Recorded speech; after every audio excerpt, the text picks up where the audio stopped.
तेरे गिरने में तेरी हार नहीं, तू आदमी है अवतार नहीं। गिर उठ चल दौड़ और भाग, क्योंकि जब जीत संक्षिप्त है इसका कोई सार नहीं। हेलो दोस्तों, मैं प्रदीप चौकंद आप सभी का एक बार फिर स्वागत करता हूं आपके अपने यूट्यूब चैनल पीएस स्टडी मंत्रा में। आई होप आप सब अच्छे होंगे। प्यारे दोस्तों, जैसा कि मैंने आपको वादा किया था कि आने वाले एस्टेट सीटेट में जो पियाजे के संगठनात्मक विकास का सिद्धांत है उससे जो 2-3 क्वेश्चन आते हैं वो नंबर मैं आपको दिलवा के रहूंगा। तो मैं अपने वादे को निभाने के लिए एक बार फिर आपके सामने आ गया हूं। पिछली क्लास में हमने बात की थी कुछ पियाजे के संगठनात्मक विकास के फैक्ट के बारे में, और इसके साथ हमने बात की थी जो पियाजे ने महत्वपूर्ण संप्रत्यय दिए थे उसके बारे में, जैसे कि एसिमिलेशन, अकोमोडेशन, इसके साथ संरक्षण पढ़ा था हमने, साम्य धारण पढ़ा था। इसके अलावा भी हमने बहुत कुछ बातें की थी। आज हम पढ़ेंगे संगठनात्मक विकास के जो सिद्धांत था, या हम कह सकते हैं संगठनात्मक विकास सिद्धांत को बौद्धिक विकास का सिद्धांत।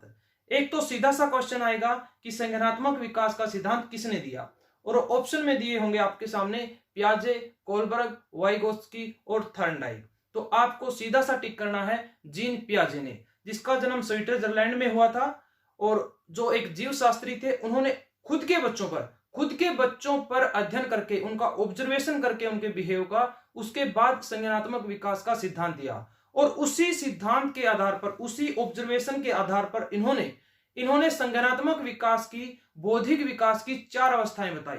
कितनी अवस्थाएं बताई? 4 अवस्थाएं बताई। तो पहली जो अवस्था है वो है संवेदी प्रेरक अवस्था। क्या है? संवेदी प्रेरक अवस्था। इस अवस्था को इंद्रिय गामक अवस्था भी कहते हैं। क्या कहते हैं? इंद्रिय गामक अवस्था, जिसे सेंसरी मोटर स्टेज, जो 0 से 2 वर्ष होती है। कितनी? 0 से 2 वर्ष सेंसरी मोटर स्टेज या संवेदी प्रेरक अवस्था, या जिसे इंद्रिय गामक अवस्था भी कहते हैं। दूसरी है पूर्व संक्रियात्मक अवस्था। दूसरी अवस्था दी पियाजे ने पूर्व संक्रियात्मक अवस्था, जिसे प्री ऑपरेशनल स्टेज भी कहते हैं, जिसकी अवधि है 2 से 7 वर्ष तक। तीसरी है मूर्त संक्रियात्मक, या यहां लिखा आ जाएगा ठोस संक्रियात्मक अवस्था, जिसे कंक्रीट ऑपरेशनल स्टेज कहते हैं, जिसकी अवधि है 7 से 11 वर्ष तक। और जो चौथी स्टेज पियाजे ने बताई वो है औपचारिक संक्रियात्मक, या इसकी जगह लिखा आ जाएगा अमूर्त संक्रियात्मक अवस्था, जिसे फॉर्मल ऑपरेशनल स्टेज कहते हैं, जिसकी अवधि है 11 से 15 वर्ष, या यहां लिखा आ सकता है 11 से वयस्क अवस्था तक।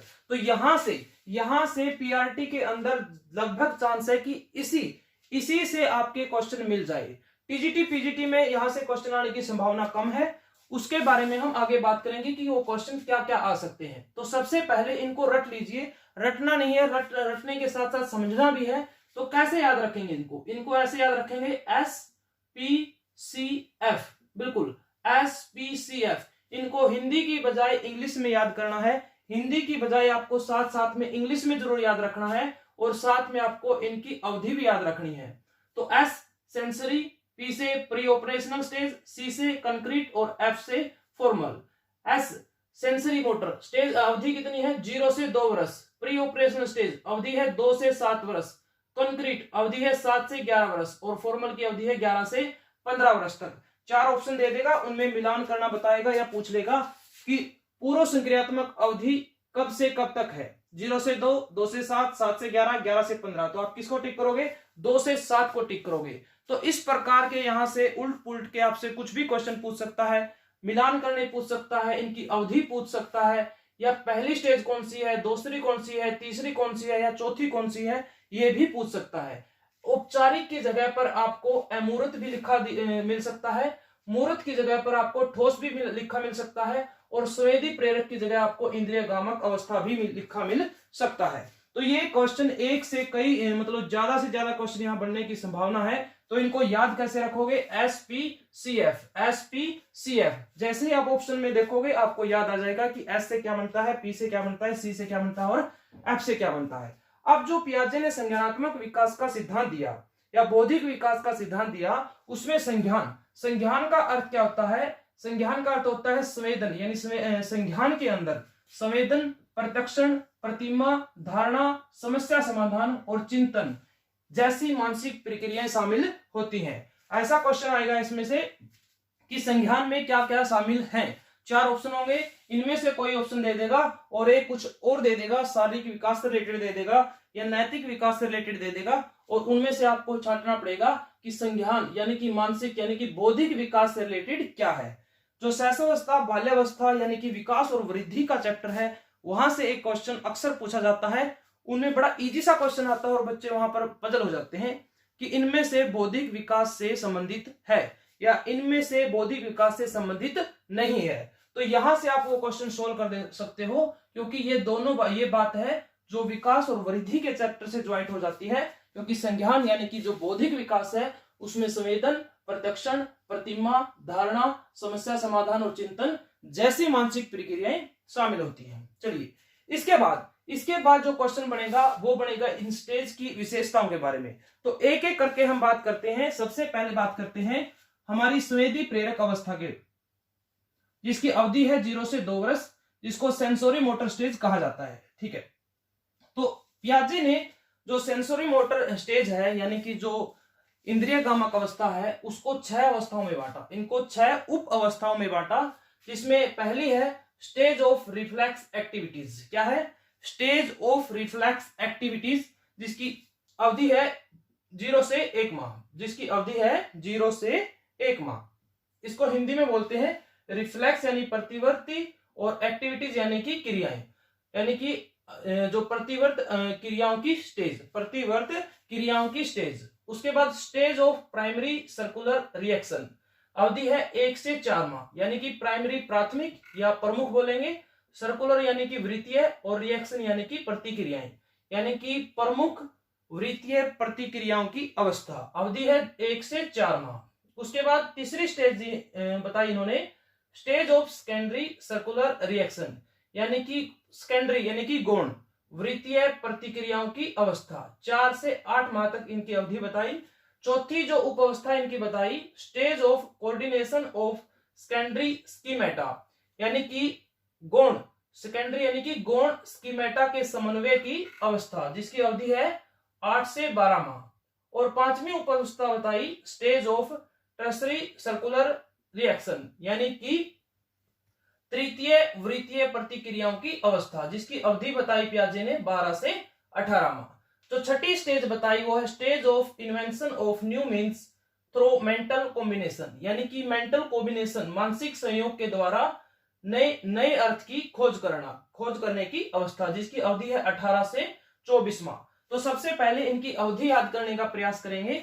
तो सबसे पहले अवधि है 0 से 1 से 4 माह, यानी कि यहाँ पे 30 दिन भी लिखा सकता है, 1 माह से 4 माह, 4 माह से 8 माह, 8 माह से 12 माह या 1 वर्ष, 12 माह से 18 माह यानी 1 वर्ष से 1.5 वर्ष, 18 माह से 24 माह यानी 1.5 वर्ष से 2 वर्ष। ऐसे आपको पजल कर सकता है वर्षों में लिख के भी, तो आपको दोनों तरह से याद होने चाहिए, 0 से 1 से 4, 4 से 8, 8 से 12, 12 से 18 और 18 से 24।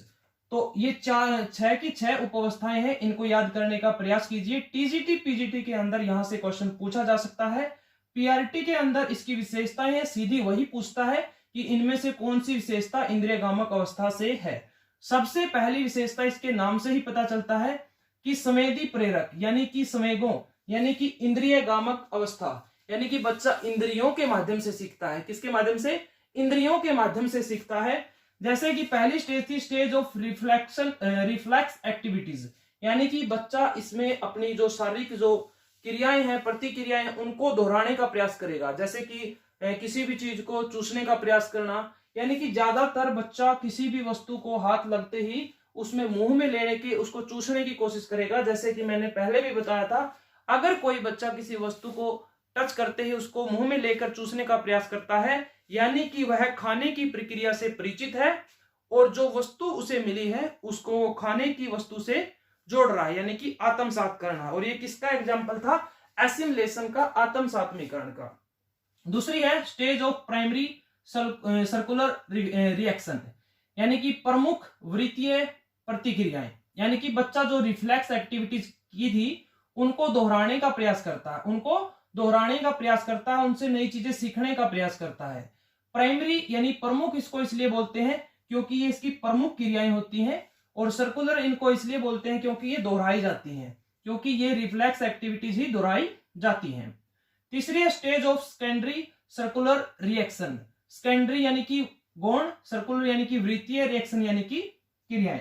सेकेंडरी सर्कुलर रिएक्शन, इसमें बच्चा क्या करता है, वस्तुओं को उल्टने पुलटना शुरू कर देता है, यानी कि मुंह में डालने की बजाय साथ साथ में बच्चा वस्तुओं को उल्ट पुलट करने का प्रयास करता है, उनको इधर उधर फेंकने का प्रयास करता है, यानी कि हाथ वगैरह इस तरह से हिलाना शुरू कर देता है। तीसरा stage of coordination of secondary schemata, यानी कि इसमें बच्चा क्या करता है, इसमें बच्चा अनुकरण के माध्यम से सीखना शुरू कर देता है। क्या करता है, अनुकरण के माध्यम से सीखना शुरू कर देता है। और पांचवी स्टेज है stage of tertiary circular reaction. इसमें बच्चा प्रयत्न और भूल के सिद्धांत के माध्यम से नई चीजें सीखना शुरू कर देता है। यानी कि जैसे आपको पता होगा कि अधिगम वाले चैप्टर में प्रयत्न और भूल का सिद्धांत किसने दिया था, थारनडाइक ने दिया था। किसने दिया था, थारनडाइक ने दिया था। तो उसी सिद्धांत के आधार पर बच्चा सीखना शुरू कर देता है। प्रयत्न करेगा, भूल जाएगा, प्रयत्न करेगा, सीखेगा, भूल जाएगा, प्रयत्न करेगा, सीखेगा, भूल जाएगा। और जो छठी स्टेज है उसकी विशेषता है stage of invention of new means through mental combination, यानी कि इसमें ये सबसे अहम है, बच्चा में स्थायित्व का गुण आ जाता है। स्थायित्व का गुण क्या आ जाता है, स्थायित्व का गुण क्या होता है, जैसे कि बच्चा इन स्टेजों पर होगा, पहले वाली स्टेजों पर होगा, अगर बच्चे के सामने से कोई वस्तु छिपा दी जाएगी, जैसे अक्सर हम करते हैं बच्चों से खिलौना या बच्चा पेन लेने की जिद करे, ठीक है ना, क्योंकि वो पेन क्या है मुंह में लेगा और मुंह में उसको चोट ना लग जाए, इससे पेरेंट्स क्या करेंगे, उस पेन को छिपाने की कोशिश करेंगे या किसी खिलौने को छिपाने की कोशिश करेंगे।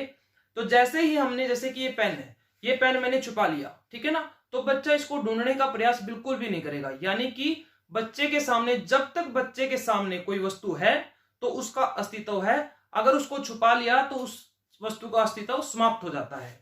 लेकिन यहाँ पर 18 से 24 माह के बीच में यहां पर बच्चे में स्थायित्व का गुण आ जाता है। यानी कि अब इस स्टेज पर, यानी कि इतनी आयु में के बच्चे के सामने अगर हम ऐसा एक्टिविटीज करेंगे कि कोई वस्तु सामने है और उसको छुपाएंगे, तो बच्चा उसको ढूंढने का प्रयास करेगा, क्योंकि वो समझ जाता है कि छिपने से किसी वस्तु का अस्तित्व समाप्त नहीं हो जाता। तो इसको बोलते हैं वस्तु स्थायित्व का गुण। तो कब आता है, 24 माह में। कब आता है, 24 माह में। डायरेक्ट पूछे तो 24 माह में, और वैसे पूछे तो छठी उप अवस्था है जो invention of new means through mental combination, ऐसे भी याद रख सकते हो, इन्वेंशन यानी कि खोज करना शुरू कर देता है। ठीक है, अब इस स्टेज की मुख्य विशेषताएं क्या है, जहां पीआरटी में यानी कि जेबीटी के अंदर एस्टेट में अक्सर एग्जाम पूछा जाता है। तो इसकी पहली विशेषता है शारीरिक रूप से चीजों को इधर उधर करना सीख जाता है। जैसे कि मैंने इस स्टेज में बताया था, 4 से 8 माह का बच्चा वस्तुओं को इधर उधर करना सीख जाता है। उसके बाद वस्तुओं की पहचान करना सीखता है, चीजों को पकड़ना सीखता है, और पकड़ने के साथ साथ सभी चीजों को मुंह में लेकर उसका आत्मसात करने का प्रयास करता है। उसके बाद वस्तु को मुंह में डालकर अध्ययन करना, यानी कि वही हो गया एसिमिलेशन।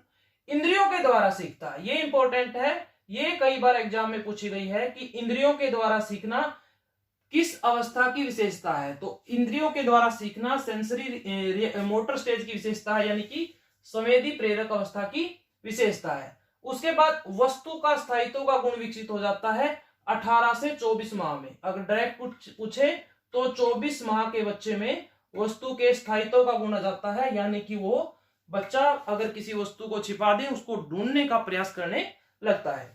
तो ये थी आपकी पहली स्टेज थी जो पियाजे की संवेदी प्रेरक अवस्था, 0 से 2 वर्ष, 0 से 2 वर्ष, उसके बारे में, उसकी विशेषताओं के बारे में।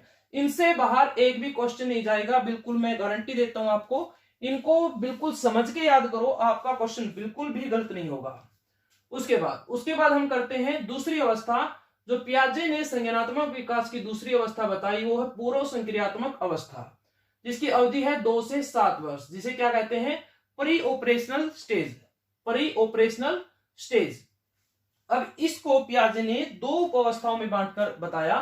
पहली है पूर्व संप्रचात्मक अवधि, पूर्व यानी प्री कंसेप्चुअल एज, स्टेज बोल दें, एज बोल दें, प्री कंसेप्चुअल, ठीक है ना, प्री कंसेप्चुअल यानी कि पूर्व संप्रचात्मक अवधि, जिसकी अवधि है 2 से 4 वर्ष। और एक बताई अंतरदर्शी अवधि जो 2 से 7 वर्ष है, यानी कि 2 से 7 वर्ष की पूर्व संक्रियात्मक अवस्था को 2 भागों में बांटकर पियाजे ने बताया, एक पूर्व संप्रचात्मक अवधि और एक अंतरदर्शी अवधि। अब पूर्व संक्रियात्मक अवधि को हम शैशवावस्था भी बोल सकते हैं, शैशवावस्था नहीं सॉरी, इसको हम पूर्व बाल्यावस्था भी बोल सकते हैं। सीधा सा क्वेश्चन आएगा कि पियाजे के द्वारा दी गई 4 अवस्थाओं में पूर्व बाल्यावस्था कौन सी है? तो कौन सी है? पूर्व संक्रियात्मक अवस्था। और अगर पूछे पियाजे के द्वारा दी गई 4 अवस्थाओं में शैशवावस्था कौन सी है, तो कौन सी है वो? संवेदी अवस्था, यानी 0 से 2 वर्ष, ये शैशवावस्था का है। ठीक है, इसके बाद पूर्व संप्रत्यात्मक अवधि की विशेषताएं क्या क्या है, इसमें बच्चा कैसे सीखता है? बच्चे का बौद्धिक विकास, यानी कि 2 से 4 वर्ष के बच्चे का बौद्धिक विकास कैसे होता है? तो सबसे पहले इस अवस्था में बच्चा सूचकता यानी कि सिग्निफायर सीखता है। ठीक है ना, सूचकता सीखता है। सूचकता का मतलब क्या होता है? बच्चा समझने लगता है कि वस्तु, शब्द, प्रतिमा, चिंतन किसी चीज के लिए होता है। बच्चा क्या समझने लगता है कि कोई भी वस्तु, शब्द हो या प्रतिमा हो या चिंतन हो, किसी चीज के लिए होता है, किसी वस्तु के लिए हम चिंतन करते हैं, अदरवाइज हम चिंतन नहीं करते। ठीक है ना, वो चिंतन शब्द के लिए भी हो सकता है, प्रतिमा के लिए भी हो सकता है और वस्तु के लिए भी हो सकता है। और यही क्या है? सूचकता है। क्या है? सूचकता है। सीधा सा क्वेश्चन क्या आएगा यहाँ पर? बच्चे में सूचकता का गुण कब विकसित होता है, किस स्टेज में? तो पूर्व संप्रत्यात्मक अवधि और या पूर्व संक्रियात्मक अवस्था, क्योंकि इसी का ये पार्ट है। ठीक है, उसके बाद यहां पर जो सूचकता सीखता है वो 2 माध्यमों से सीखता है, एक है संकेत और एक है चिन्ह। एक है सिंबल यानी कि संकेत और एक है चिन्ह। ठीक है ना, यानी कि साइन। देखो संकेत क्या होता है, यहां पर संकेत का अर्थ क्या है पियाजे का? किसी ठोस यानी कि मूर्त वस्तुओं पर मानसिक चिंतन करना। क्या? किसी ठोस या मूर्त वस्तुओं पर मानसिक चिंतन करना, यानी कि जो वस्तु बच्चे के सामने है, मूर्त यानी कि जो उसके सामने है, उन वस्तुओं पर चिंतन करना क्या कहलाता है? संकेत कहलाता है। क्या कहलाता है? संकेत। जैसे माँ की आवाज सुनकर माँ की प्रतिमा बनना, माँ की आवाज सुनकर माँ की प्रतिमा बनना। ठीक है ना, उसके बाद चिन्ह का क्या अर्थ होता है? अमूर्त वस्तु पर यानी कि जो उसके सामने नहीं है पर मानसिक चिंतन करना। जैसे कि एग्जाम्पल में शब्द या भाषा के अन्य पहलू, यानी शब्दों के माध्यम से समझना, शब्दों के माध्यम से सीखना, वो क्या होता है? चिन्ह का उदाहरण होता है। यानी कि सूचकता 2 माध्यमों से संकेत और चिन्ह के द्वारा बच्चा सीखता है। उसके बाद इसकी और विशेषताएं हैं। बालक अनुकरण व खेल के द्वारा सूचकता सीखता है। किसके माध्यम से? अनुकरण व खेल के माध्यम से सूचकता को सीखता है। और सूचकता का अर्थ मैंने बताया, वस्तु, शब्द, प्रतिमा, चिंतन किसी चीज के लिए होता है, बच्चा ऐसा समझने लग जाता है। और जो सबसे महत्वपूर्ण क्वेश्चन यहां से आता है वो है इनकी विशेषताएं। जैसे सबसे पहले है, इंपोर्टेंट लिख लो इसको, बिल्कुल इंपोर्टेंट है, पक्का गारंटी है कि यहां से क्वेश्चन पक्का मिलेगा आपको किसी ना किसी पीआरटी, टीजीटी या पीजीटी में। देखो इसमें बच्चे में जीववाद का गुण विकसित हो जाता है, अहम केंद्रिता होती है बच्चे में, केंद्रीय कर्ण का गुण आ जाता है और अपलटावी होता है। बच्चा चारों को एक एक करके समझते हैं। जीववाद क्या होता है? यहां पर बच्चे का जीववाद का अर्थ है कि बच्चा निर्जीव वस्तुओं को भी सजीव समझता है। क्या समझता है? निर्जीव वस्तुओं को भी सजीव समझता है। यानी कि उसके आसपास में चाहे कोई पंखा है या कोई लाइट है या कि ये बोर्ड है, ये मार्कर है, ठीक है ना, इन सबको क्या समझता है? निर्जीव वस्तुओं को सजीव समझता है। जैसे कि एक बच्ची गुड़िया के साथ खेल रही है और अगर गुड़िया को कोई मारता है तो वो साथ में रोने लग जाती है कि मेरी गुड़िया को चोट लगी, आपने मेरी गुड़िया को मारा। यानी कि ये एग्जाम्पल किसका है कि वो बच्ची उस गुड़िया को सजीव समझ रही है। क्या समझ रही है? सजीव। इसके अलावा एग्जाम्पल जैसे कि किसी कार को यानी कि खरोंच लगी, एक्सीडेंट वगैरह हो गया, तो बच्चा क्या कहेगा कि कार को बुखार हुआ है, कार बीमार है। कार क्या है? बीमार है। तो ये भी एग्जाम्पल किसका है? जीववाद का है। किसका? ये जीववाद का है। ठीक है ना, एक बच्ची अपनी गुड़िया को खिला रही है, एक बच्ची अपनी गुड़िया के साथ खेल रही है, उसको खाना खिला रही है, उसको पानी पिला रही है, उसको सुला रही है, तो ये एक्टिविटी किसका उदाहरण है? जीववाद का। ये गुड़िया वाला एग्जाम्पल, ये सभी एग्जाम्पल किसी ना किसी एग्जाम में पूछे गए हैं कि ये एग्जाम्पल आपके सामने होंगे कि एक बच्ची अपनी गुड़िया को खाना खिला रही है, तो ये पियाजे के संज्ञानात्मक विकास के अनुसार किसका उदाहरण है?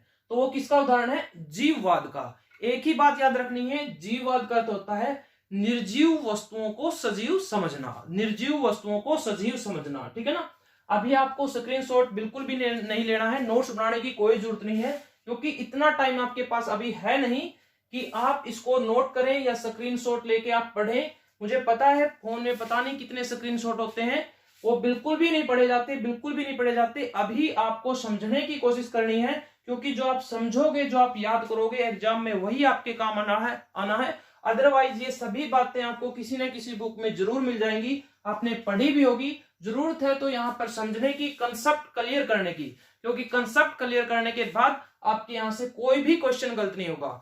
2 से 3 क्वेश्चन आपके यहाँ से श्योर आएंगे, लेकिन इसके साथ साथ आपके 2-3 क्वेश्चन और यहां से रिलेटेड मिलेंगे जो आपके क्वेश्चन ठीक होंगे। मैं आपकी बुद्धि को इतना विकसित कर दूंगा इसी 3 क्लासेज में कि आप आराम से 5 से 6 क्वेश्चन आराम से एचटेट के अंदर, सीटेट के अंदर सोल्व कर पाओगे, बिल्कुल आराम से। लेकिन इसके लिए आपको पूरी क्लास को देखना होगा। मित्रों, दोस्तों, सबसे पहले आप लाइक जरूर कर दीजिए क्लास को, शेयर जरूर करें अपने दोस्तों के साथ, शेयर ज्यादा से ज्यादा करें, और अभी तक सब्सक्राइब नहीं किया तो सब्सक्राइब जरूर कर लें।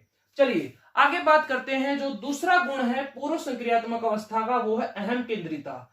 अहम केंद्रिता का अर्थ होता है बच्चा अपने आप को सही मानता है, यानी अपने विचारों और दूसरों के विचारों में अंतर नहीं कर पाता, यानी कि बच्चा खुद के विचारों को सही मानता है, दूसरों के विचारों को सही नहीं मानता। जैसे फॉर एग्जाम्पल, जैसे कि एक पिता ने अपने बच्चे के पास कॉल किया। कॉल करके पिता ने पूछा, बेटा आपकी मम्मी घर पर है? बेटा आपकी मम्मी घर पर है? तो उसने फोन ऐसे कान के लगाया और ऐसे गर्दन हिला दी। इसका अर्थ क्या है? बच्चा समझ रहा है कि मैंने ऐसे बोल दिया तो पापा को सुन गया कि हाँ है, लेकिन पापा ने फिर दोहराया, बेटा आपकी मम्मी घर पर है, तो बच्चे ने फिर गर्दन हिलाई। यानी कि यह एग्जाम्पल किसका है? अहम केंद्रिता का, क्योंकि बच्चे को लग रहा है कि वो सही है, उसने गर्दन हिलाई, यानी कि उसने जवाब दे दिया, वो सही है। सामने वाले को चाहे वो समझ में आया हो या नहीं आया हो। या इसके अलावा एक बहुत ही बढ़िया एग्जांपल है जो अक्सर सीटेट में पूछा गया है, सीटेट में, एस्टेट में भी एक बार पूछा गया था, कि एक बच्चा कहता है कि जैसे जैसे मैं चलता हूं, सूर्य, चांद, पृथ्वी सारे मेरे साथ चलते हैं। सभी क्या है? मेरे साथ चलते हैं। यानी कि जैसे बच्चा, जैसे हम भी छोटे थे तो जैसे जैसे दौड़ते थे वैसे वैसे ऐसा लगता था कि सूर्य हमारे साथ चल रहा है। तो ये किसका गुण है? अहम केंद्रिता का। किसका है? अहम केंद्रिता है ये, यानी बच्चा अपने विचारों को सही मान रहा है, यानी कि वो है तो सूर्य चल रहा है, शायद वो न होता तो सूर्य चलता है नहीं, ऐसा उसका मानना होता है, ऐसे उसके विचार होते हैं। तो ये किसका एग्जाम्पल है? अहम केंद्रिता का। किसका एग्जाम्पल है? अहम केंद्रिता का। जैसे हम छोटे थे तो हम अक्सर फोटो की तरफ देखते थे, और 2-3 बच्चे जैसे साथ साथ में बैठे होते हैं तो फोटो की तरफ देख रहे होते हैं, और फोटो की, एक बच्चा कहेगा वो फोटो है ना मेरी तरफ देख रही है, और दूसरा कहेगा वो फोटो में वो मेरी तरफ देख रही है, तीसरा कहेगा वो फोटो मेरी तरफ देख रही है। यानी वो किसका प्रतीक है? किसके सिंबल है? यानी किसका उदाहरण है? अहम केंद्रिता का। क्योंकि वहां पर बच्चा क्या है? खुद को सेंटर में मानेगा, खुद को सही मानेगा, दूसरों को बिल्कुल भी सही नहीं मानेगा, खुद के विचारों को प्राथमिकता देगा। तो ये हो गया अहम केंद्रिता। तो एग्जाम्पल कुछ भी आ सकता है इसका, इनके जो मैंने एग्जाम्पल दिए, इनके अलावा भी आपसे कोई एग्जाम्पल पूछ सकता है। और सीधा सा 2 प्रकार के क्वेश्चन बनेंगे यहां से। एक तो पूछ लेगा कोई भी एग्जाम्पल देके ये किसका उदाहरण है, ऑप्शन में दे देगा जीववाद, अहम केंद्रिता, केंद्रीकरण और अपरटावी। तो आपको समझना होगा कि वो जीववाद है या अहम केंद्रिता है। इसके अलावा क्या पूछेगा कि पूर्व संक्रियात्मक अवस्था की विशेषताएं हैं। एक अवस्था ऑप्शन में दे देगा केंद्रीयता, अहम केंद्रिता, उसके अलावा दे देगा इंद्रियों के द्वारा सीखना, चीजों को पकड़ना, या कोई विशेषता इसकी दे देगा, और आपको छांटना होगा कि इसमें से कौन सी पूर्व संक्रियात्मक अवस्था की विशेषता है। तो जीववाद, अहम केंद्रिता। तीसरी है केंद्रीकरण यानी कि केंद्रीकरण क्या होता है? बच्चा यहां पर क्या करता है? किसी वस्तु की सभी विशेषताओं को छोड़कर सिर्फ एक विशेषता पर ध्यान देता है। किस पर? सभी विशेषताओं की वस्तुओं को छोड़कर एक विशेषता की तरफ ध्यान देता है। जैसे कि फॉर एग्जाम्पल मैं अगर कहूं, जैसे कि शादी में होता है, केंद्रीकरण को समझाने के लिए, जैसे कि शादी के अंदर सेंटर में कौन होता है? दूल्हा दुल्हन होते हैं, सबका ध्यान वहीं पर होता है, ठीक है ना। वो एक केंद्रीकरण का एग्जाम्पल हो गया। तो यहां पर बच्चा क्या करता है? सभी विशेषताओं को न देखकर सिर्फ एक विशेषता को देखने का प्रयास करता है। उसके बाद अपलटावी, यहां पर अपलटावी गुण होता है। कैसे? देखो, इससे पहले, इसको समझाने से पहले आप ये समझिए, पूर्व संक्रियात्मक अवस्था की जो दूसरी अवस्था है अंतर्दर्शी अवधि, 4 से 2 वर्ष। कितनी है? 4 से 2 वर्ष। इसकी अवधि है 4 से 2 वर्ष, ठीक है ना।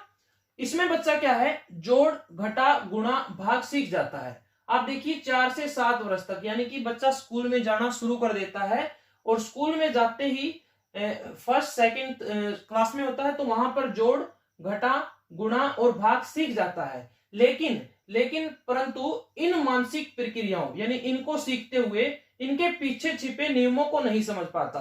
जैसे कि अक्सर एग्जाम्पल होता है, जैसे कि 2 + 2, 2 + 2 4 हो गए, ठीक है ना। अगर इसको मैं लिखूं 4 / 2 यानी कि 2। अब ये बच्चा याद तो कर लेगा, लेकिन ये नहीं बता पाएगा कि ऐसा क्यों हुआ कि 2 + 2 भी 4 और 4 को डिवाइड किया 2 से तो भी 2 ही आया। तो यानी कि वो पलटावी जवाब नहीं दे पाते, यानी कि रिस्पॉन्स नहीं दे पाता, इसलिए बोलते हैं इस अवस्था में अपलटावी का गुण होता है। यानी बच्चा कैसा होता है, अपलटावी होता है। जैसे कि टेबल याद करता है ना, बच्चों को यहाँ पर टेबल याद करवाते हैं, 2 × 1 = 2, 2 × 2 = 4, 2 × 3 = 6, तो बच्चा ये तो याद कर लेगा, टेबल को तो याद कर लेगा, लेकिन ऐसा क्यों होता है उसके पीछे उसको लॉजिक होता है जो वो नहीं पता होता। यानी कि यहाँ पर बच्चा रटने के माध्यम से सीखता है। किसके माध्यम से? रटने के माध्यम से सीखता है, न कि कंसेप्ट समझने के माध्यम से, क्योंकि यहाँ पर उसका जो संज्ञानात्मक विकास है, जो बौद्धिक विकास है, इतना नहीं हुआ होता। तो अपलटावी गुण होता है पूर्व संक्रियात्मक अवस्था में। उसके बाद विचारों में यथार्थता आने लगती है, यानी कि बच्चा जो इमेजिन करता है, जो सपने देखता है, उन्हीं को सच मानने का प्रयास करने लगता है। तो बच्चों में जो विचारों में यथार्थता आ जाती है। उसके बाद है प्रत्यक्षात्मक चिंतन। प्रत्यक्षात्मक चिंतन का अर्थ होता है अपने दिमाग में किसी वस्तु के बारे में मानचित्र बनाने की, यानी कि इमेजिन करने की, सोचना, ठीक है ना, किसी वस्तु के बारे में, जैसे अपनी माँ का माइंड में चित्र बनाना, ठीक है ना। तो ये क्या है, प्रत्यक्षात्मक चिंतन के उदाहरण है। तो यहां हमने विशेषता पढ़ी जो सबसे महत्वपूर्ण है, प्रत्यक्ष जो पूर्व संक्रियात्मक अवस्था 2 से 7 वर्ष, 2 भागों में बांट के पढ़ा। पूर्व संप्रत्यात्मक अवधि 2 से 4 और अंतरदर्शी अवधि 4 से 7। पूर्व संक्रियात्मक अवस्था को पूर्व बाल्यावस्था भी कहते हैं। इसकी विशेषताएं सूचकता, संकेत और चिन्ह के माध्यम से सीखना। इसके अलावा जीववाद, अहम केंद्रिता, केंद्रीकरण और अपलटावी होता है बच्चा। इसके अलावा बच्चा अनुकरण और खेल के माध्यम से सीखता है। अंतरदर्शी में जोड़, घटा, गुणा सीख जाता है, लेकिन अपलटावी होता है, यानी इनके पीछे नियमों को नहीं समझ पाता। विचारों में यथार्थता आती है और प्रत्यक्षात्मक चिंतन हो जाता है। तो यहां तक हमने पियाजे के संज्ञानात्मक विकास की 2 अवस्थाओं के बारे में बात की। इसके बाद तीसरी अवस्था आती है, वो आती है मूर्त संक्रियात्मक अवस्था। मूर्त संक्रियात्मक अवस्था यानी कॉन्क्रीट ऑपरेशनल स्टेज, जिसकी अवधि है 7 से 11 वर्ष। जिसकी अवधि है 7 से 11 वर्ष। इसको हम उत्तर बाल्यावस्था भी बोल सकते हैं। देखो 7 से 11, नॉर्मली हम 5 से या 6 से 12 साल तक बाल्यावस्था बताते हैं, और इस प्रकार हम कह सकते हैं कि 2 से 7 तक पूर्व बाल्यावस्था, और जो 7 से 11 है यानी कि मूर्त संक्रियात्मक या ठोस संक्रियात्मक अवस्था है या कॉन्क्रीट ऑपरेशनल स्टेज है, वो कैसी है, उत्तर बाल्यावस्था बोल सकते हैं। इसमें देखो इसकी विशेषताएं क्या क्या है, उनको एक एक करके हमने बारीकी से समझना है, याद करने का प्रयास करना है। मैं बार बार आपको बता रहा हूं, सबके अर्थ में 2-2, 3-3 बार बता रहा हूं ताकि आपको याद हो जाए, आपको दोबारा न पढ़ना पड़े, आपको दोबारा संघर्ष न करना पड़े। टाइम कम है, सीखना ज्यादा है, नंबर अपने 2 से 4 नंबर श्योर करने हैं। तो इसके लिए आपको क्लास को कंटिन्यू बिल्कुल आराम से बिना स्किप किए सीखना है। और इसके अलावा स्पीडोमीटर का यूज बिल्कुल भी नहीं करना है। अब की बार स्पीडोमीटर यूज करोगे तो आप कुछ ना कुछ स्किप जरूर कर दोगे। तो यहां पर आपको कंटिन्यू सीखना है, कंसेप्ट को क्लियर करना है। मैं वादा करता हूं एक बार फिर आपके यहां से क्वेश्चन बिल्कुल भी नहीं गलत होगा। इस क्लास के बाद कम से कम 80 क्वेश्चन मैं आपको कराऊंगा पियाजे थ्योरी के आपको 80 क्वेश्चन में एमसीक्यू क्वेश्चन की प्रैक्टिस करवाऊंगा। देखना, आप दोनों क्लास जिसने लगाई है, पिछले वाली भी और ये भी, इसके दोनों क्लासों के लगाने के बाद आपके 80 में से 80 क्वेश्चन ठीक होंगे। ये मेरा विश्वास है आपसे कि आपने बड़े अच्छे से क्लास लगाई होगी और समझा होगा। चलिए, मूर्त संक्रियात्मक अवस्था को उत्तर बाल्यावस्था भी कहते हैं। इसकी अन्य विशेषताएं क्या क्या है, इसके बारे में हम बात करते हैं।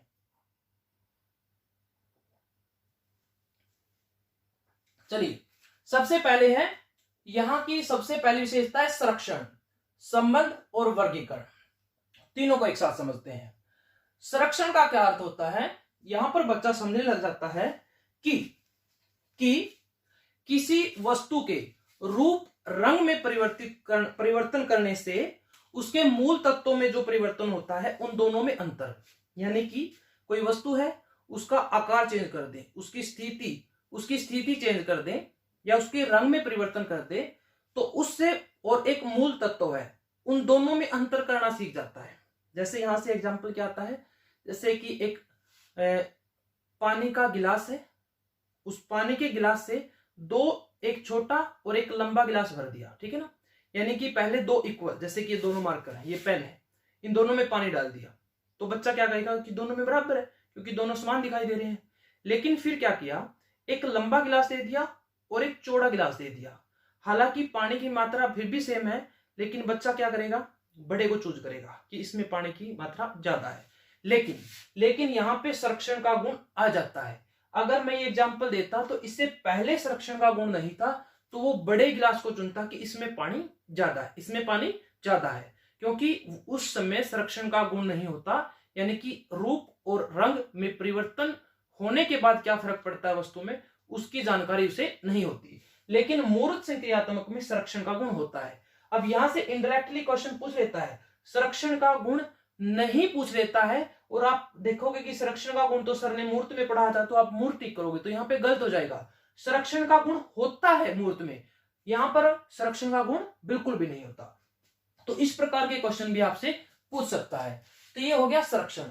संबंध करना शुरू कर देता है बच्चा, वस्तुओं में संबंध करना, जैसे कि इस प्रकार के क्वेश्चन आपने देखे होंगे 7 से 11 वर्ष तक, यानी कि सेकंड, थर्ड और फोर्थ, फिफ्थ क्लास में बच्चों से ऐसे सारणी दी होती है और उनको ज्वाइंट करना होता है, ठीक है ना, मिलान करने हम जिसको बोलते हैं, मिलान करने, ठीक है ना, मिलान करने जैसे क्वेश्चन करना शुरू कर देता है, वर्गीकरण कर देता है। अब इसको संरक्षण का गुण हो गया, तो वो वर्गीकरण आराम से कर सकता है, और जो बच्चा वर्गीकरण कर सकता है तो आराम से संबंध भी बता सकता है कि उनमें संबंध क्या है, यानी कि तीनों एक दूसरे से ज्वाइंट है। हम याद रख सकते हैं कि संरक्षण, संबंध और वर्गीकरण, ये तीन जो संप्रत्यय हैं बच्चे में विकसित हो जाते हैं। ऐसा कौन कह रहे हैं, पियाजे कह रहे हैं।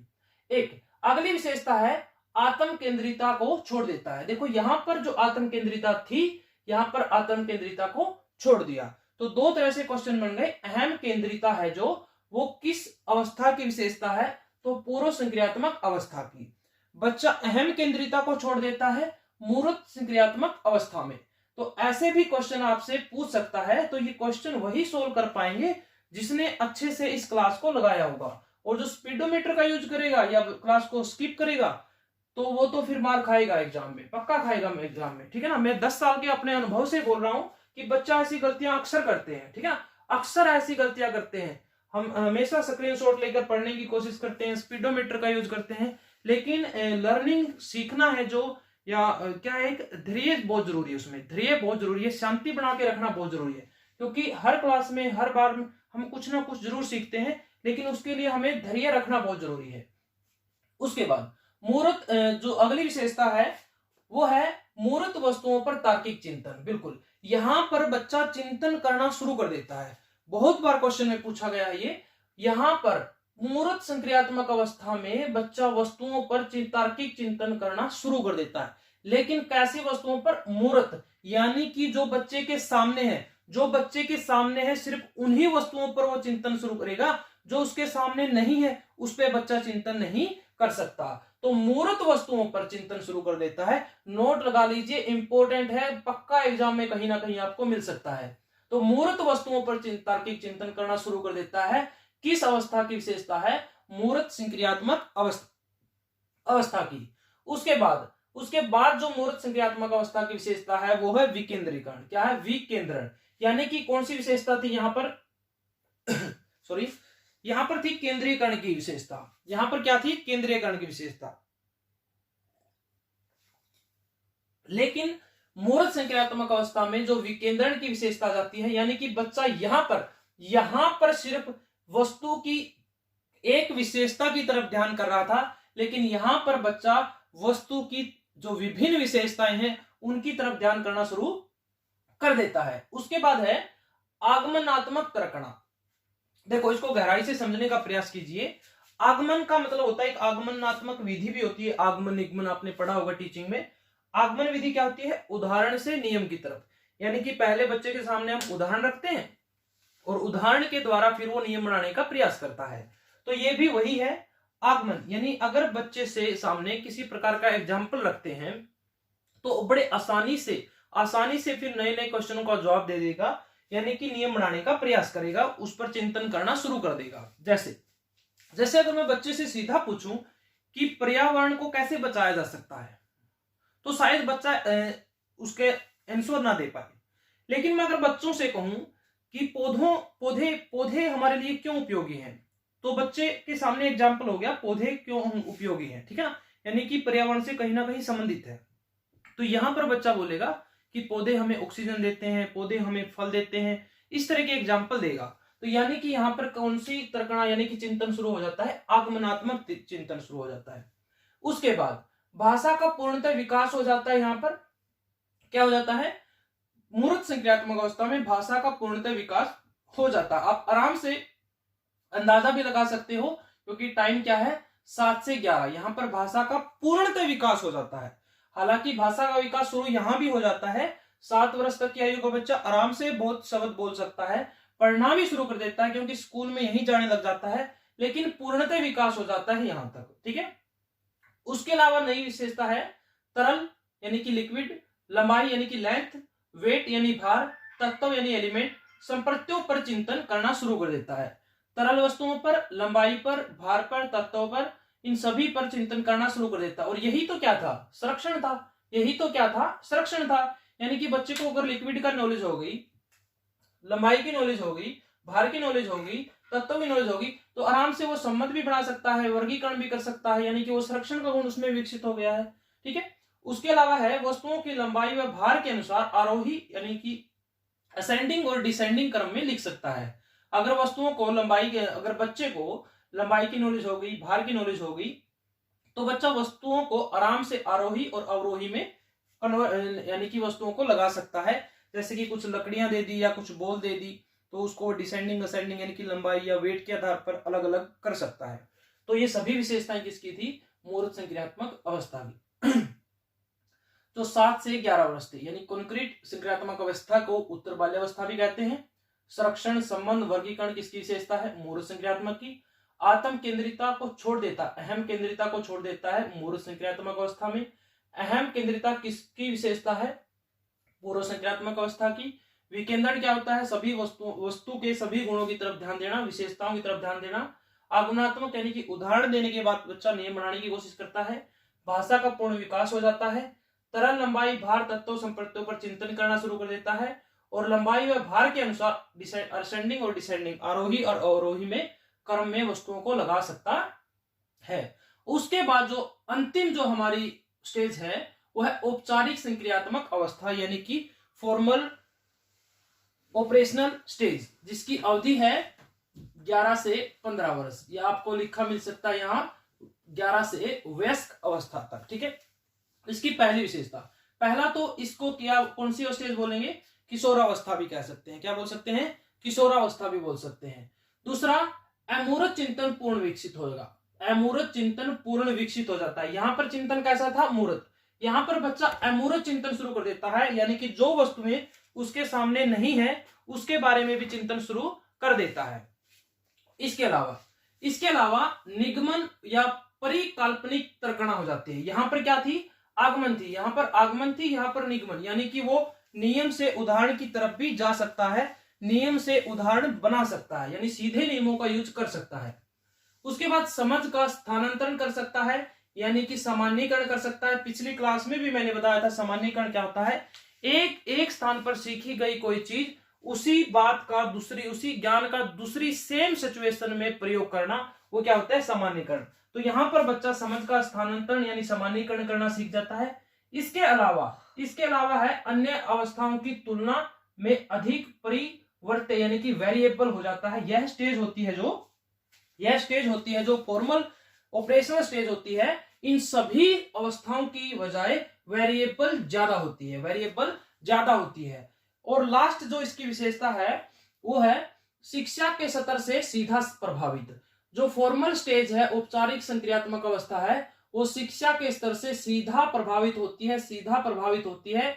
यानी कि अगर यहाँ पर इस स्टेज में बच्चे के शिक्षा का स्तर अच्छा है, यानी कि उसकी फॉर्मल संक्रियात्मक अवस्था भी अच्छी होगी। और यहाँ पर अगर उसके शिक्षा का स्तर अच्छा नहीं है, यानी कि वो इंटेलिजेंट नहीं है, उसको याद कम होते हैं, तो उसमें जो फॉर्मल ऑपरेशनल है, औपचारिक संक्रियात्मक है, वो क्या है, कम है। औपचारिक संक्रियात्मकता क्या है, कम है, यानी उसका बौद्धिक विकास कह सकते हैं कि वो कम है। ठीक है ना। तो ये थी औपचारिक संक्रियात्मक अवस्था। अब तुलनात्मक अगर अध्ययन करें, अगर तुलनात्मक मैं आपको अध्ययन करवाऊं तो एकदम से चीजें याद हो जाएंगी। देखो आपने एक चीज नोट की होगी कि हर स्टेज की कमी आगे पूरी हो रही है।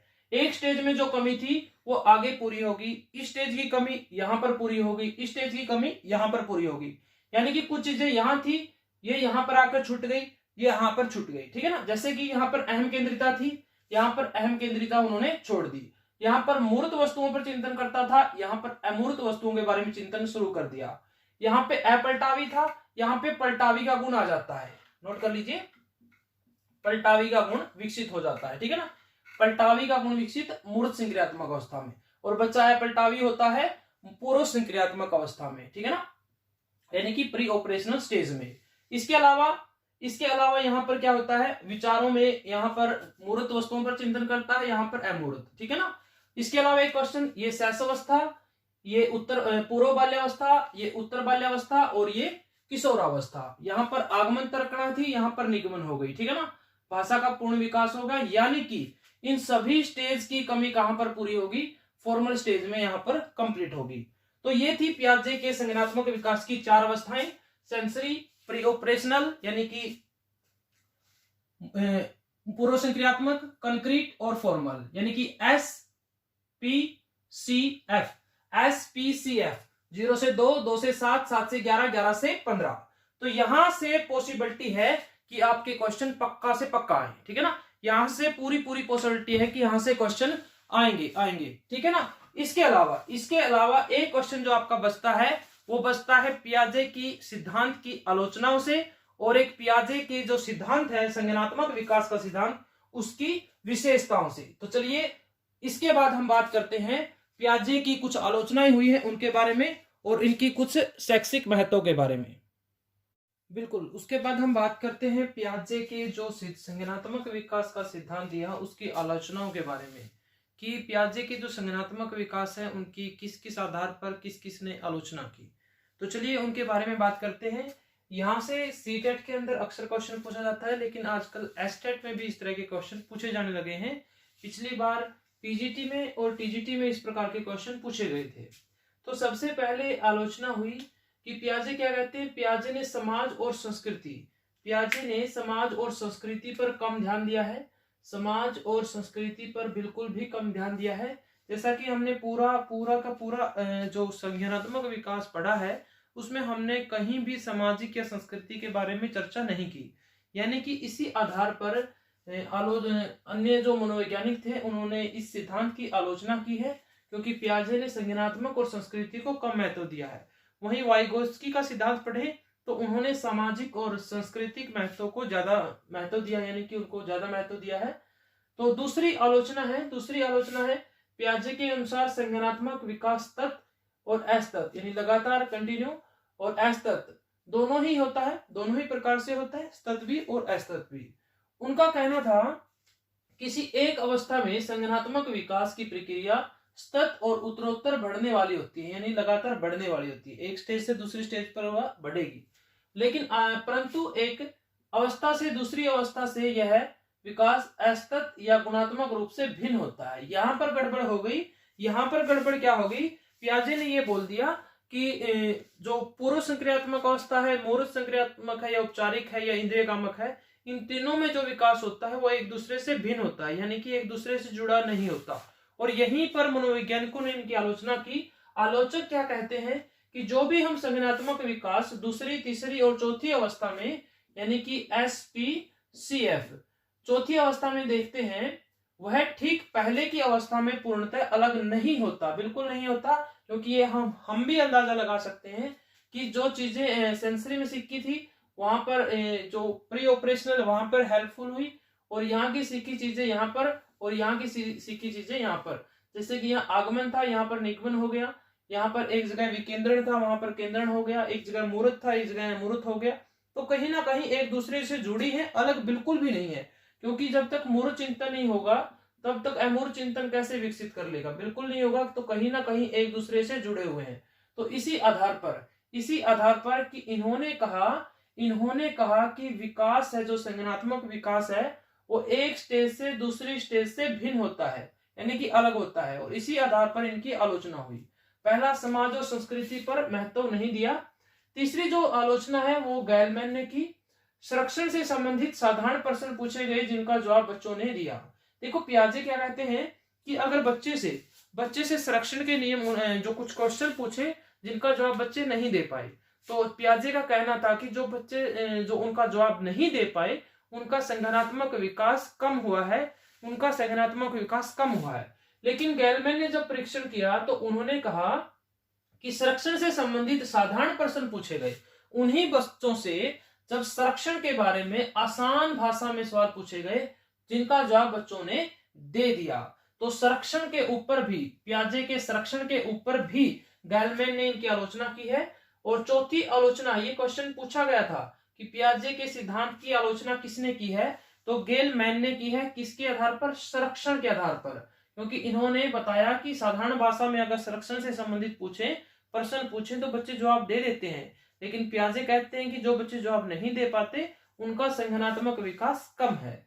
उसके बाद जो चौथी और आखिरी आलोचना है कि पियाजे ने संज्ञानात्मक विकास के लिए बालकों की जैविक परिपक्वता और अनुभव, पहले फैक्ट क्लास में मैंने बताया था कि परिपक्वता और अनुभव दोनों का ही महत्वपूर्ण माना है, यानी दोनों की ही अंत्यक्रिया से बच्चे का संज्ञानात्मक विकास होता है, ऐसा पियाजे कहते हैं कि संज्ञानात्मक विकास, बौद्धिक विकास बच्चे का, उसकी जो परिपक्वता है और अनुभव है दोनों की अंत्यक्रिया पर निर्भर करता है। लेकिन आलोचक कहते हैं कि पियाजे ने यह नहीं बताया कि संज्ञानात्मक विकास के लिए परिपक्वता और अनुभव किस मात्रा में चाहिए। तो इस आधार पर भी पियाजे के संज्ञानात्मक विकास की सिद्धांत की आलोचना हुई है। तो 4 आलोचनाएं हैं समाज और संस्कृति के आधार पर, और एक अवस्था दूसरी अवस्था से भिन्न है। तीसरी संरक्षण के नियम पर गैलमैन ने, और तीसरी जो परिपक्वता और अनुभव है इनकी मात्रा कितनी हो ये नहीं बताया।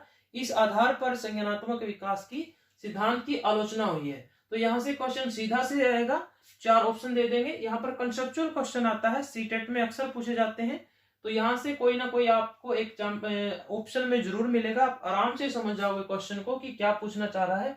उसके बाद है शैक्षिक महत्व, यानी शिक्षा के अंदर संज्ञानात्मक विकास की, या पियाजे के क्या मानना है, पियाजे ने क्या महत्व दिया है शिक्षा को, उसके विचार क्या है, उसके बारे में बात करेंगे। लेकिन इससे पहले आप क्लास को लाइक जरूर कर दिए, शेयर ज्यादा से ज्यादा कर दीजिए, और अभी तक सब्सक्राइब नहीं किया तो सब्सक्राइब जरूर कर ले।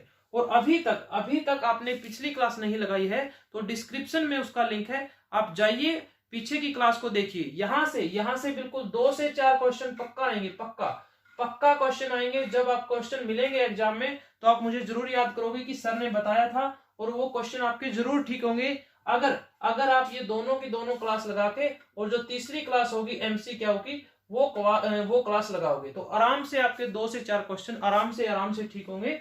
ये मेरा बिल्कुल अब भी कहता हूं कि वादा है। उसके बाद जो शैक्षिक महत्व है, पहला है पियाजे ने बाल केंद्रित शिक्षा पर बल दिया, चाइल्ड सेंटर्ड एजुकेशन पर बल दिया। दूसरा है शिक्षक की भूमिका एक सहायक के रूप में मानी, पियाजे कहते हैं कि एक शिक्षक की भूमिका सहायक के रूप में होनी चाहिए। और तीसरी है अधिगम के लिए उचित वातावरण होना चाहिए, बच्चा उचित वातावरण में ज्यादा अधिगम करता है, अधिगम यानी कि लर्निंग, सीखना। चौथी विशेषता, बच्चे अन्वेषण अधिगम से ज्यादा सीखते हैं। पियाजे क्या कहते हैं, बच्चे अन्वेषण से यानी खोज करके सीखते हैं। इसी वजह से पियाजे ने क्या कहा था, बच्चों को नन्हे वैज्ञानिक कहा था। फैक्ट वाली क्लास में मैं आपको ये चीजें बता चुका हूं। उसके बाद 5वीं है व्यक्तिगत विभिन्नता का स्वीकारा है। बच्चे की व्यक्तिगत जो विभिन्नता होती है, यानी कि एक बच्चा दूसरे से किसी ना किसी प्रकार से भिन्न होता है, ये आपके एक चैप्टर भी है व्यक्तिगत विभिन्नता वाला, तो वहां भी आपने पढ़ा होगा, तो उसको एक्सेप्ट किया है। और छठी और आखिरी विशेषता है शिक्षा का स्तर से औपचारिक संक्रियात्मक चिंतन सीधा प्रभावित होता है, यानी कि जो अमूर्त चिंतन होता है औपचारिक यानी फॉर्मल, अमूर्त चिंतन होता है वो सीधा शिक्षा के स्तर से प्रभावित होता है। ये औपचारिक जो फॉर्मल स्टेज थी उसकी एक विशेषता भी थी, यानी कि अगर बच्चे के शिक्षा का स्तर अच्छा होगा तो उसकी औपचारिक से क्रियात्मक यानी उसका बौद्धिक विकास है, जो अमूर्त बौद्धिक विकास है वो अच्छा होगा। अगर उसके शिक्षा का स्तर अच्छा नहीं होगा तो उसका अमूर्त यानी औपचारिक जो बौद्धिक विकास है वो कम होगा। तो दोस्तों ये थी आपकी पियाजे की संज्ञानात्मक विकास का सिद्धांत, कंप्लीट थ्योरी। मैंने आपको एक एक चीजें, एक एक बात बड़े बारीकी से समझाने का प्रयास किया है। उम्मीद करता हूं कि आप सभी को ये पूरी की पूरी बातें, पूरी की पूरी क्लास अच्छे से समझ में आ गई होगी। और ये भी उम्मीद करता हूं कि आप एग्जाम में यहाँ से जितने भी क्वेश्चन आएंगे उनको बड़े आसानी से सोल्व कर पाओगे। कोशिश करना कि कुछ बातें मैंने जो इंग्लिश में कहा था इंग्लिश में याद करने का प्रयास करना और इंग्लिश में ही उनको सोल्व करने की कोशिश करना। कुछ क्वेश्चन नेगेटिव भी आ सकते हैं, उनका विशेष ध्यान रखना। तो दोस्तों अगर क्लास पसंद आई हो तो लाइक जरूर करें, शेयर ज्यादा से ज्यादा करें और अभी तक सब्सक्राइब नहीं किया तो सब्सक्राइब जरूर कर लें। Thank you, have a nice day, take care.